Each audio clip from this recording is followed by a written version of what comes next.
네, 안녕하십니까. 오늘 무슨 요일이죠? 오늘 화요일이죠. 화요일이죠. 화요일.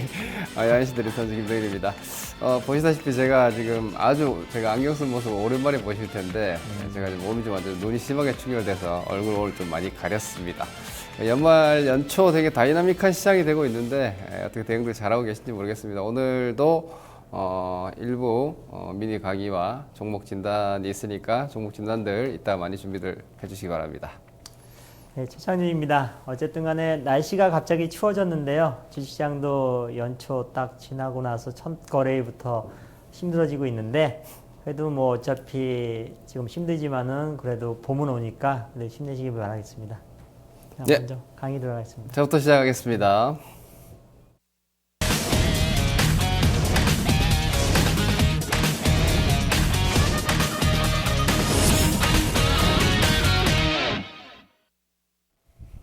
네, 오늘은 성장주, 지난주에 성장주에 대한 기본 개념 한번 말씀드렸는데, 이번 시장도 사실상 연말이 지나면서 사실 배당락 시점부터 시장이 확 뒤집혔죠. 원래 기존에 뭐 아주 중소형 성장 섹터는 계속 움직이고 있었는데, 뭐 OLED, 전기차 뭐 이런 쪽은 계속 움직이고 있었는데, 전방위적인 흐름 자체가 배당락을 기점으로 해서 확 들어왔죠. 바이오를 기점으로 해서. 이런 부분에 있어서 지금 코스닥장 이렇게 얘기하는 분들이 다시 또 많아지고 있는데, 성장주랑 코스닥은 저는 뭐 동의할 필요는 없다고 봅니다. 일단 이 부분에 대해서 오늘 좀 말씀드리겠습니다. 자, 2016년 시작은 여전히 저성장이다.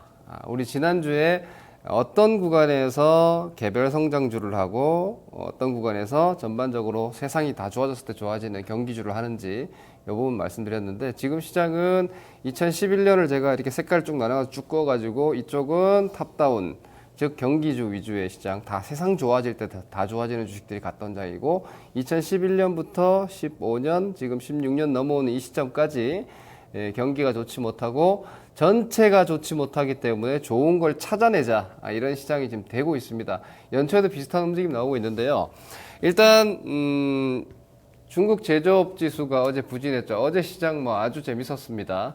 뭐 재밌었다고 얘기하기엔 좀 마음 아픈 분들도 많이 계셨겠지만, 중국 제조업 지수가 여전히 48대로 상당히 부진한 모습을 보였는데 예상치보다 낮았고요.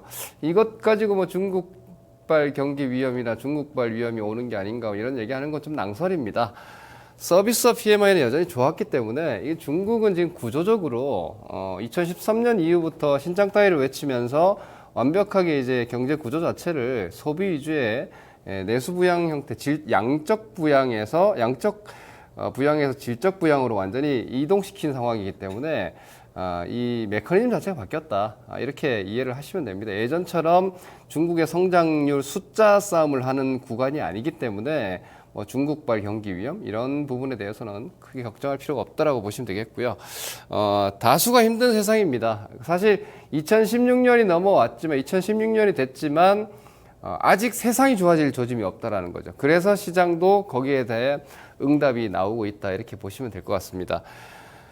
그래도 어딘가는 좋다. 제가 뭐 예를 들어서 잠깐 말씀드리면은, 제가 연말에 그리고 이번 연초에도 이렇게 모임들을 가보면은 사실 이렇게 뭐 선배들, 친구들 이렇게 만나서 모임들을 하면 각계에 있는 친구, 선배들이 있는데, 얘기를 하다 보면 다들 지금 너무 힘들다라는 거예요.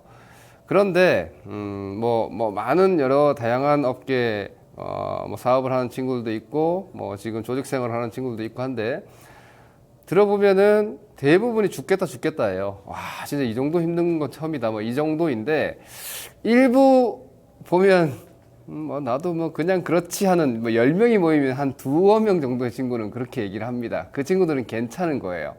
저도 뭐 어떤 일을 하고 있는지를 알기 때문에 괜찮은데, 그 친구들이 하고 있는 일이 중국 쪽에 무역업을 한다든지 뭐 이런 지금 현재 어떤 시대 상황에 맞는 경기의 어떤 사이클을 가져가지 않고, 오히려 개별적인 돌파구가 충분히 나올 수 있는 쪽에 대한 사업이나 비즈니스 뭐 이런 쪽으로 추진하고 있는 친구들은 지금 괜찮더라고요. 이것이 제가 그걸 보면서 어떤 생각이 들었냐면, 야, 지금 앉아가지고 우리 모임 자리에서 지금 테이블에 앉아가지고도 여기 이 안에 시황이 있구나 라는 생각이 들었어요. 다수가 힘든 세상인데 그래도 어딘가는 좋다. 그 시장은 바로 좋은 뭔가를 찾아서 시세를 형성하고 거기서 차익을 내고자 하는 투자자들이 모여 있는 것이 바로 주식시장이기 때문에 그런 움직임이라고 보시면 됩니다. 모두가 좋아지는 세상 오긴 오겠죠. 그런데 올해도 2016년에도 그게 과연 언제가 될지 예측하기 좀 어려운 상황이 유지되고 있다는 거죠. 앞서 얘기했던 뭐 제조 PMI, 그러니까 이런 제조 PMI, 뭐 고정자산, 뭐 생산자 물가가 올라가고 이런 가동률이 올라가고 교역량이 늘어나고 이러면 세상이 다 좋아지는 거예요. 너나 할 것 없이 다 좋아지는 세상이 돼버려요. 그러면 시장 지수가 올라가고 장세가 뜨거워지는 건데 그게 과연 언제 될 수 있는가? 유가 아직까지 저러고 있고 저유가 시대인데 공급이 계속해서 들어오고 수요는 적은데 이거 과연 언제 좋아질까? 바로 그게 2016년도의 시작도 여전히 저성장이라는 현실 인식을 지금 하고 시작하는 겁니다. 경기주는 산발적인 반등이 될 수밖에 없는 구조고요. 그럼 경기주가 반등이 아니라 추세적인 상승이 나오려면 어떻게 되느냐? 아까 말씀드렸던 모두가 좋아지는 시장을 예측하기 어려운 게 아니라 확정할 수 있는 시점이 됐을 때 이것이 산발적 반등이 아니라 추세 전환이 될 수 있는 겁니다. 그때까지는 어쩔 수 없이 대형주, 경기주로 총칭되는 코스피 시장 그리고 대형주 장세는 쉽게 나오기 어렵다라고 여러분들이 이해를 하시면 되고요. 성장주는 기본적으로 그래도 어딘가는 좋은 이 성장주들, 좋은 애들은 갈 길이 간다는 얘기예요. 이런 주식들은 세상이 안 좋아도 가기 때문에 우리 지난주에 공부했습니다. 세상이 좋든 나쁘든 나는 좋다. 그죠? 나는 돈 잘 번다. 그래서 내 주식은 올라간다. 이렇게 되는 겁니다. 자, 코스닥이 아닙니다, 여러분. 코스닥 이렇게 오히려 지금 얘기가 회자가 될 수밖에 없는 상황인 것 같은데 코스닥이 아니라 성장주 이렇게 얘기를 해야 됩니다. 성장하는 대기업이 적기 때문에 우리나라 대기업들은 대부분 수출 주도형이고 그렇기 때문에 이것이 대형주보다는 좀 중형주, 소형주일 수밖에 없어요. 그래서 코스닥 지수로 여러분들이 매매를, 예를 들어서 이런 판단 착오를 하실 수 있다는 얘기죠. 코스닥 좋네? 코스닥 지수가 좋네? 코스닥에서 막 종목 그냥 대충 찾아가지고 막 들어가는 거예요. 그러면 안 된다는 얘기입니다. 그게 아니라 코스닥 지수는 투자 심리의 역할을 분명히 합니다. 그러니까 이 판 자체를 좀 더 좋게 예쁜 그림을 그리는 것은 코스닥 지수의 역할을 해요. 그 예쁜 그림을 그리는 역할을 바이오가 해주고 있어요. 배당락 시점에서 바로 개인들 자금 빠졌던 것들 바이오조로 들어간 게 그냥 들어간 게 아니에요. 그건 메이저들이 시가를 붕 띄워가지고 사실 싸게 살려면 정말로 사는 게 목적이면 그렇게 안 사요. 이건 띄워서 심리 자체를 살려놓자라는 의지였단 말이에요.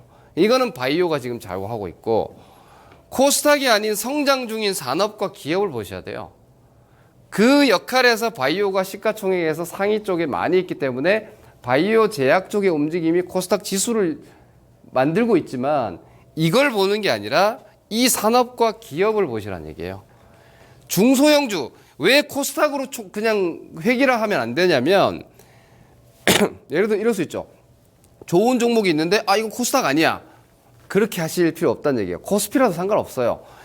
그런데 그런 대기업이 적죠. 제가 가장 강력한 대형주 중에서는 주도주고 이거밖에 없다. LG화학. 그죠? 그리고 이전 주도주에서 아직까지 살아있는 뭐 화장품 일부 주식들, 제약 일부 주식들, 그 정도 말고는 없잖아요, 시장에서.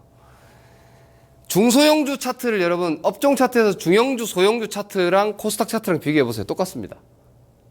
이건 코스닥과 코스피의 구분이 아니에요. 좋은 쪽, 그래도 먹고 살만한 쪽이 그래도 좀 작은 애들이 많다라는 얘기죠. 좀 작은 산업, 작은 기업, 이런 것들. 자, 그럼 그런 것들이 어느 쪽이냐? 크게 변하진 않았어요. 기본적인 저성장에 그리고 소비 트렌드 자체의 변화, 이 부분에 이제 중국도 포함이 됩니다. 기본적으로 방산 사업 같은 경우는 경기랑 상관이 없잖아요. 그런데 국방 예산 계속해서 우리나라뿐만이 아니라 전 세계적으로 국방 예산을 늘리고 있는 상황이고요. 이런 부분들은 이제 그 국방 선진화 과정에서 계속해서 고도화된 무기 기술 발달이라든지 이런 부분들로 방산 사업이 커지고 있고 기본적으로 유틸리티 자체는 경기에 대한 방어 역할을 하는데 근데 국내 내수형 유틸리티 같은 경우 사실 포화 상태가 있기 때문에 그 부분 역할 크게 못하는 거예요. 하지만 이쪽도 낫배드다라고 보시면 되고 오히려 스마트 소비 의식주인데 기본적으로 이렇게 보시면 되죠. K푸드, K패션 거기에 작년도에 움직였던 게 뭐예요? 의식주에서 집이죠. 예전처럼 건설주 뭐 이런 게 움직이는 게 아니고 철강주, 건설주 뭐 이런 게 움직이는 게 아니라 리모델링, 그죠? 이 스마트 소비예요. 그냥 목돈 들여가지고 뭐 집 사가지고 차익을 노리는 이것이 아니라 있는 집을 조금 더 고치고 리모델링해서 이런 식으로 어떤 소비 트렌드의 변화로 인해서 주식시장에서 트렌드가 만들어지고 성장이 만들어지고 구조적인 변화는 이제 세상이 변하는 거죠. 기본적으로 중국 고령화, 우리나라 고령화, 그리고 의료 선진화, 뭐 과학적으로 의료 산업 자체가 좀 더 기술 고도화가 되면서 나타나는 변화들, 제약, 헬스케어, 바이오, 그리고 의료 장비, 그죠? 의료 장비 뭐 디지털화라든지, 그리고 1인 가구, 일본처럼 우리나라 1인 가구가 많아지면서 나타나는 여러 가지 변화들, 이런 트렌드에 들어가는 주식. 그러니까 제가 지금 여기 적어 놓는 주식들만 지금 되는 주식이란 얘기예요. 그러니까 아까 말씀드렸던 세상은 안 좋은데 얘네는 좋다는 거죠. 시대 요구의 혁신적인 변화, IoT, 그죠? 사물 인터넷 계속되는 거예요. 웨어러블 진화 계속됩니다. 뭐 그냥 웨어러블 시계로 끝날 게 아니에요, 여러분. 앞으로 웨어러블, 특히 이것은 헬스케어 쪽이랑 연동돼 가지고 뭐 스마트 브라라든지 스마트 뭐 슈즈라든지 이런 것들로 인해서 계속해서 웨어러블 쪽은 시장이 커질 수밖에 없고, 그리고 전기차. 아직까지 전기차 많이 안 탑니다. 이건 유가랑 연동하는 게 아니에요. 지금 전기차는 유가랑 연동하는 것이 아니라 이것은 스마트카 쪽으로 전반적인 변화, 시대의 변화이기 때문에 뭐 일부는 이렇게 얘기합니다. 유가가 뭐 이렇게 싼데 무슨 전기차야라고 얘기하는 건 정말 순진한 발상이에요. 이런 어떤 시대 변화. 그리고 가상현실, 이건 조금 멀긴 한데요. 이 부분도 앞으로 계속해서 진화가 될 겁니다. 인공지능, 로봇, 모바일, 컨텐츠, 핀테크 이런 부분들에 지금 포함이 되는 산업들이 계속 좋다라는 거예요. 자, 여기 보시면은 바이오 제약주랑 의료기기의 차이를 제가 좀 보여드릴게요. 이 보다 보면 여러분들이 종목 고르고 하기가 좀 힘드신데 성향의 차이인데 성향의 차이고 그리고 이 변화의 특징도 여러분들이 좀 아셔야 돼요. 예를 들어서 크게 봤을 때 바이오 제약과 의료기기를 헬스케어로 같이 묶으시는데 저 같은 경우 이걸 좀 구분하는 편이에요. 왜냐하면 바이오 제약 같은 경우는 좀 일회성으로 빵 터지는 게 많아요. R&D에 대한 어떤 기대치, 임상에 대한 대규모 계약에 대한 기대감, 이런 부분들이 꿈을 아주 크게 꾸는 거죠. 지금은 현실화가 아닌데 이거 현실화되면 대박, 이렇게 꾸는 주식과 의료기기 같은 경우는 기본적으로 제조업이죠. 그러니까 매출단이 딱딱딱 수치로 확인이 되고요. 이익 전망 자체가 충분히 애널리스트 분석가들이 합리적으로 제시할 수가 있는데 바이오 제약은 그 제시가 거의 불가능해요. 얘네들 다 제시하고 있는데 반 이상 다 틀려요. 왜? 언제 될지 알 수가 없기 때문에. 그래서 자, 오스테 임플란트랑 밑에 지금 바이로메드인데 오스테 임플란트는 아시다시피 의료기기고 이쪽은 바이오입니다. 보시면은 주가 흐름은 비슷해요. 그런데 둘 다 이번에 고점을 뚫었죠. 그런데 오스테 임플란트는 그냥 안정적으로 조정 나올 때도 저점까지 23%밖에 안 떨어졌어요. 근데 얘네는 50% 떨어지죠. 왜? 이거 만약에 안 되면 어떡하지? 이거 만약에 안 되면 주가 완전 껍데기밖에 없는데? 그러면서 공포감으로 폭락해 버리는 거예요. 그리고 뭔가 될 것 같으면 또 100% 급등합니다. 얘네들은 여기서 안정적으로 조정을 받고 60%를 천천히 추세적으로 올라가죠. 그런데 고점에서의 여기서 그대로 그냥 물려있다가 홀딩했다라고 가정했을 때 이거 오히려 30% 올라갔고 이거 얘네 15%밖에 안 올라갔어요. 그리고 지금 여기서 20%가 또 빠졌어요. 그러니까 특히 지금 뭐 성장주 섹터에서 이 헬스케어 섹터를 완전히 제외하고는 설명이 안 되는데 이걸 여러분들이 구분을 하거나 매매를 하실 때 알고 보세요. 천천히 가는 꾸준한 걸 가실 거냐, 아니면 한 방 노리면서 고변동을 가실 거냐. 트레이딩을 만약 강력한 트레이딩 한다면 이쪽이에요. 근데 조금 추세적으로 안정적인 어떤 레퍼토리를 가져간다면 이쪽이다. 이런 형태로 종목들을 좀 구분을 하시면서 성장주도 하자, 이렇게 말씀드리겠습니다.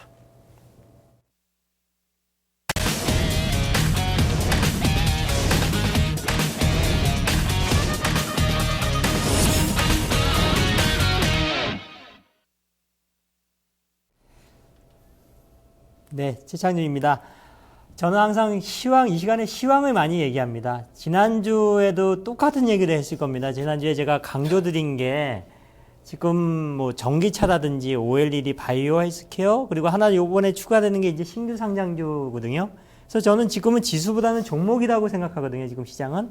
그리고 두 번째는 현재 시장의 주도 업종 쪽에서 계속 그쪽에서만 그냥 수급이 강하게 몰리고 그쪽에서만 지금 그 종목들이 새로운 종목들이 나타나면서 계속 수익이 나는 시장입니다. 그리고 차별적인 시장이 지속된다. 이건 무슨 얘기냐면은 수익이 나고 수급이 몰리고 주가가 상승하는 쪽하고 그러지 않은 쪽은 계속 기관 외국인들 시장에서 주체 세력인 기관 외국인이 주도 세력이죠. 그런 쪽은 계속 매도하고 개인들은 하락했다고 계속 매수를 하는 그런 측면이 있습니다. 그럼 뭐죠? 주가는 기업의 실적과 업황인데 개인 투자가들보다 외국인이나 기관들이 더 분석도 잘하고 앞으로 업황도 잘하고 시황도 잘하고 하는데 계속 개인들은 왕따 되는 그런 비주도주 쪽으로 해서 계속 수급이 들어가고 기관 외국인들은 또 다른 자기네들 먹거리 수익 극대화를 위해서 계속 움직이는 그런 성향을 보이고 있거든요. 그래서 저는 오늘 같은 경우는 굉장히 중요하다고 생각합니다. 지수 어저께 중국 시장이 7% 정도 하락해서 거래 정지가 됐는데 오늘 아침에 코스피 코스닥 다 시초가가 저가를 형성하면서 강한 종목들 오늘 딱 보시면은 전기차 시초가 마이너스 났다가 다 끌어올렸습니다. OLED 끌어올렸습니다. 바이오 헬스케어 일부 끌어올렸고 신규 상장주 끌어올렸습니다. 그런 시장이 계속 지속되는 것을 볼 수가 있고요. 다우존스 차트를 보시면은 가만히 보시면은 제가 저점과 저점을 마주치는 선을 정확히 추세 하단부를 이은 선을 걷거든요. 그리고 직전 저점의 위치를 딱 크로스 체크를 하니까 어저께 저점을 형성했던 그 미국의 다우존스 지수의 포인트가 16,957포인트거든요. 장중에 저점 찍고서 낙폭을 줄이면서 17,140포인트에 마감을 했습니다. 정확히 하락할 자리까지 하락했다가 낙폭을 줄였거든요.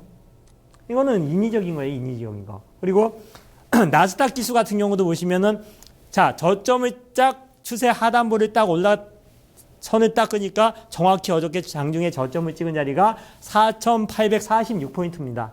그 자리가 상승 추세 하단부 딱 터치하는 자리고 직전 저점의 위치 터치하는 자리거든요.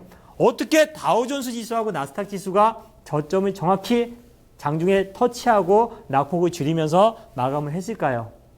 저희 같은 경우 오늘 같은 경우 아침에 무조건 매수 관점으로 보고 매수를 사인을 냈거든요. 그리고 중국 상해 종합 지수 오늘 같은 경우 아침에 저점 나와가지고 3% 정도 하락했다가 장 막판에 마이너스 0.2% 정도로 이렇게 하락해서 마감을 했는데 소폭하락해서 마감을 했는데 정확히 저점 부근서부터 딱 추세 하단부에 정확히 저점을 찍고 오늘 낙폭 줄이면서 마감을 했고요. 직전 저점의 위치에서 정확히. 그러니까 이 국가 지수 자체도 인위적으로 지금 형성이 돼 있다는 겁니다. 그러니까 주식시장은 우연이 없습니다. 뭐 실력이 70%, 운이 30% 이거는 맞아요. 내가 타이밍 잡아서 매수를 했다가도 갑자기 악재가 나와가지고 두들겨 맞아서 하락하는 경우도 있고 또 샀다가 바닥에서 저점 확인하고서 사서 갖고 있는데 갑자기 호재가 나와가지고 급등이 일어나는 경우도 있기 때문에 운도 따라야 됩니다. 그렇지만은 분석력과 시장을 보는 눈, 주식을 선택하는 그런 기법 같은 것도 굉장히 중요하다고 볼 수가 있습니다. 그래서 지금 얘기하고 싶은 건 뭐냐면은 우연이 아니라는 것을 분명히 얘기하고 싶은 거고요. 그 다음에 코스피 지수의 일봉 차트 보시면은 직전 저점의 위치 근접해가지고 오늘 1910포인트 저점 딱 형성하고서 낙폭 줄이면서 플러스권에 마감을 했거든요. 이것도 우연이 아니거든요. 시초가가 저가입니다. 시초가가.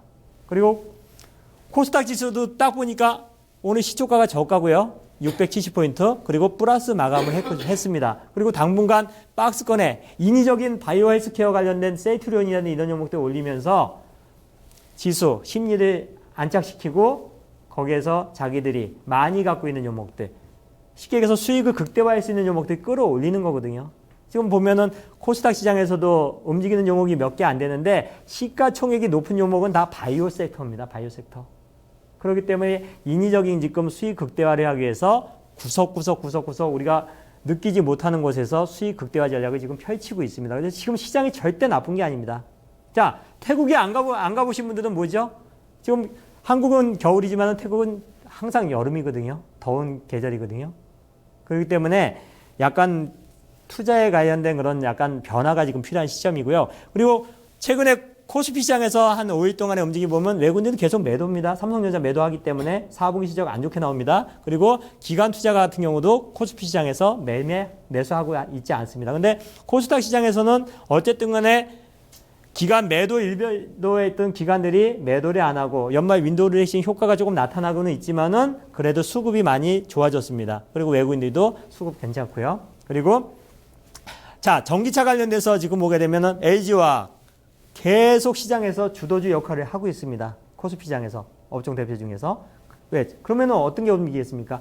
자, 전기차 관련된 중소형주 움직입니다. 자, 일지머티리얼주 실적 안 나옵니다. 4분기 실적도 적자납니다. 올해 1분기, 2분기도 가봐야 됩니다. 근데 업황이거든요. 업황. 분위기. 업황. 자, 조선주, 무슨 OCI, 태양광. 업황이 보통 2년, 3년 갔거든요. 실적이 적자 나면서 실적이 적자가 나거나 흑자에서 계속 성장이 계속 가다가 매출액과 영업이익이 계속 증가하다가 어느 순간에 딱 정체된 순간부터 주가가 하락하는 건데 그렇게 되기 전까지는 LG화학이 꺾이면서 문제가 되기 전까지는 전기차 관련된 종목들이 계속 강세를 보일 것 같습니다. 그리고 PNT 이 종목도 역시나 전기차 관련된 기업입니다. 지금 다른 종목들이 많이 하락하는데 전기차 관련된 기업들 하나하나씩 시장에서 주목을 받으면서 계속 그 업종으로 쉽게 해서 떼거지도 올라가고 있습니다. 떼거지도.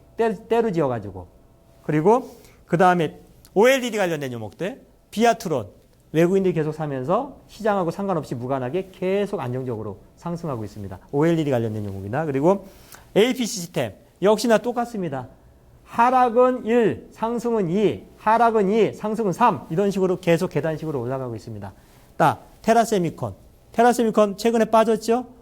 21일 평도 터치도 안 하고 그냥 오늘 테라세미콘 7% 올라가는 건 제가 최근에 처음 본 것 같습니다. 이 정도로 OLED 시장 굉장히 좋습니다. 전기차 OLED. 그 다음에 뭐죠? 오늘 종분당 장 막판에 장 끝나고 나서 일본 쪽에 바이오 시밀러 기술 수출을 했다는데 이거 오늘 아침에 증권사 레포트 나오기는 했지만은 장중에 15%까지 끌어올렸다. 한미약품도 그렇고요.